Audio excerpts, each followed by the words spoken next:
तो भक्तजनों, हम आ चुके हैं बाबा श्री श्याम जी के प्राचीन मंदिर चुलकाना धाम में। हरियाणा पानीपत के सिहार जिले के अंतर्गत सिहाड़बा चुलकाना धाम। भक्तजनों, प्राचीन मान्यताओं के अनुसार कहा जाता है कि महाभारत काल में भीम के पौत्र और घटोत्कच के ज्येष्ठ पुत्र बर्बरिक ने केवल 3 बाण से ही संपूर्ण महाभारत युद्ध को समाप्त कर देने का संकल्प ले रखा था। बर्बरिक ने भगवान श्री कृष्ण को अपने भक्ति से प्रसन्न करके भगवान श्री कृष्ण को प्रकट किया और राजा बर्बरिक की भक्ति से प्रसन्न होकर भगवान श्री कृष्ण ने उन्हें वरदान मांगने को कहा। राजा बर्बरिक ने कहा, प्रभु, केवल 3 बाण से ही मैं संपूर्ण महाभारत युद्ध को समाप्त कर दूंगा। तभी भगवान श्री कृष्ण ने कहा, बर्बरिक, क्या तुम एक ही बाण से इस पीपल के वृक्ष में लगे हुए संपूर्ण पत्तों पर एक साथ भेदन कर पाओगे? तो फिर मैं मान जाऊंगा कि तुम 3 बाण से संपूर्ण महाभारत युद्ध समाप्त कर दोगे। और इतना कहकर भगवान श्री कृष्ण ने एक पत्ता अपने पैर के नीचे दबा लिया। तभी बर्बरिक ने भगवान श्री कृष्ण के वचनों को श्रवणपान करते हुए एक ही बाण से उस वृक्ष में लगे हुए संपूर्ण पत्तों को एक साथ भेदन कर दिया। आज भी ये जो आप वृक्ष देख रहे हैं, यह वृक्ष वही पीपल का वृक्ष है जिसमें बर्बरिक ने एक ही बाण से संपूर्ण पत्तों पर एक साथ भेदन कर दिया था। एक साथ सभी पत्तों में छेद हो गए। तभी भगवान श्री कृष्ण ने बर्बरिक से पूछा, बर्बरिक, क्या तुमने एक ही तीर से पीपल वृक्ष के संपूर्ण पत्तों पर एक साथ भेदन कर दिया? तो बर्बरिक ने कहा, जी भगवान। भगवान श्री कृष्ण कहते हैं, बर्बरिक, कहीं सूखा पत्ता छूट तो नहीं गया? तब उसी क्षण माँ भगवती आदि शक्ति महाशक्ति प्रकट होकर के भगवान श्री कृष्ण से कहती हैं, भगवान, आपके श्री चरणों के नीचे ही वह सूखा पीपल का पत्ता रखा हुआ है, बस उसी में भेदन नहीं हो पाया। जैसे ही आपके श्री चरण उस पत्ते के ऊपर से उठते हैं तो उसमें भी भेदन हो जाएगा। भगवान श्री कृष्ण ने जैसे ही अपने श्री चरणों को उस पत्ते के ऊपर से अलग किया तो उसमें भी छेद पाया गया।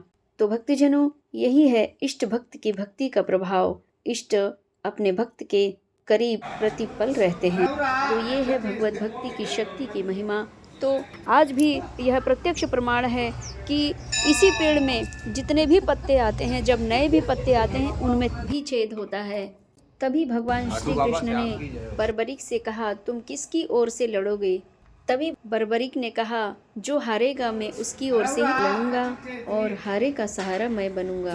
तभी भगवान श्री कृष्ण ने मन में विचार किया कि कौरव दल तो हारने वाला है और अगर बर्बरिक कौरव दल में चला गया तो पांडवों की हार निश्चित होगी, क्योंकि अनेक अनेक दिव्य दिव्य शक्तियां बर्बरिक को सिद्ध थीं, जागृत अवस्था में उनके पास थी।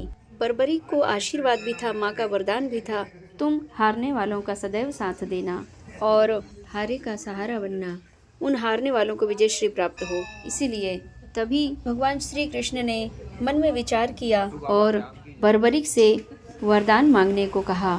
ठीक है भक्त, अब आप वरदान मांगिए। बर्बरिक ने कहा, भगवान, मेरी भक्ति से प्रसन्न होकर के आप स्वयं प्रकट हो गए हैं, अब मुझे और भला क्या चाहिए? इस प्रकार सुमधुर वाणी में इनकार करते हुए बर्बरिक ने भगवान कृष्ण से कहा, हे भगवान, आप ही मुझसे इच्छा अनुसार जो चाहे मांग लीजिए।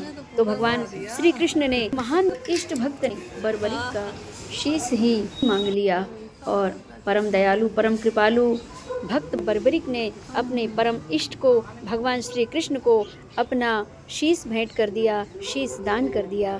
तभी ऐसे महान दानी बर्बरिक की भक्ति से प्रसन्न होकर भगवान श्री कृष्ण ने हृदय से अनुग्रह आशीर्वाद दिया, भक्त, मैं तुम्हारी भक्ति से अति प्रसन्न हूँ और तुम्हें वरदान देता हूँ, आशीर्वाद देता हूँ कि यह तुम्हारा शीश सदैव अजर अमर होगा और यह शीश मेरे नाम से जाना जाएगा, खाटू श्याम के नाम से जाना जाएगा।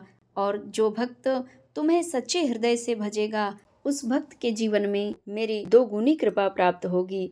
आज से तुम शीश के महादानी खाटू श्याम के नाम से जाने जाओगे। और इस प्रकार भगवान श्री कृष्ण ने शीश को आशीर्वाद दिया। भक्तजनों, यह धड़ के जो आप दर्शन कर रहे हैं, यही धड़ बाबा खाटू श्याम जी का है, जो हरियाणा पानीपत चुलकाना धाम में स्थित है। भगवान श्री कृष्ण बर्बरिक के शीश को आशीर्वाद देते हुए कहा, बर्बरिक, अब तुम्हारी कोई अंतिम इच्छा हो तो बताओ, उसे मैं अवश्य पूर्ण करूंगा। बर्बरिक ने कहा, भगवान, इस महासंग्राम में, इस धर्म युद्ध में मैं भाग ना ले पाया, किंतु अब मेरी अंतिम इच्छा यही है कि इस संपूर्ण महासंग्राम, संपूर्ण युद्ध को मैं अपनी आंखों से देख पाऊं। भगवान श्री कृष्ण ने तथास्तु कहते हुए बर्बरिक को युद्ध देखने का, संपूर्ण युद्ध देखने का आशीर्वाद दिया, अनुग्रह आशीर्वाद दिया और 18 दिन तक यह महाभारत युद्ध, कौरव पांडवों का भीषण संग्राम प्रारंभ रहा, जिसके साक्षी स्वयं बर्बरिक का शीश बर्बरिक बने। भक्तजनों, संपूर्ण महाभारत युद्ध समाप्त हो जाने के बाद भगवान श्री कृष्ण ने आशीर्वाद देते हुए बर्बरिक के शीश को रूपमती नदी में प्रवाहित कर दिया। तेज धार प्रवाह के कारण बर्बरिक का शीश राजस्थान की पावन धरा खाटू नगरी में प्राप्त हुआ और बर्बरिक का धड़ हरियाणा की पावन धरा पानीपत, हिसार, चुलकाना धाम में ही रह गया। तभी से बाबा खाटू श्याम के 2 स्थान माने जाते हैं। इस प्रकार से भगवान श्याम जी का शीश राजस्थान की पावन धरा में स्थित है और धड़ हरियाणा पानीपत की पावन धरा चुलकाना धाम में स्थित है। तो भक्तजनों, इस प्रकार आप सभी भक्तों को यह दिव्य जानकारी कैसी लगी, आप कमेंट्स में अवश्य बतावें, अपने विचार अवश्य देवें। माँ भगवती की कृपा हो, आपके विचारों पे पुनः मनन चिंतन करके और नए विचार आपके समक्ष रखने का प्रयास करूं। जय माँ पीताम्बरा, जय श्री महाकाल जी।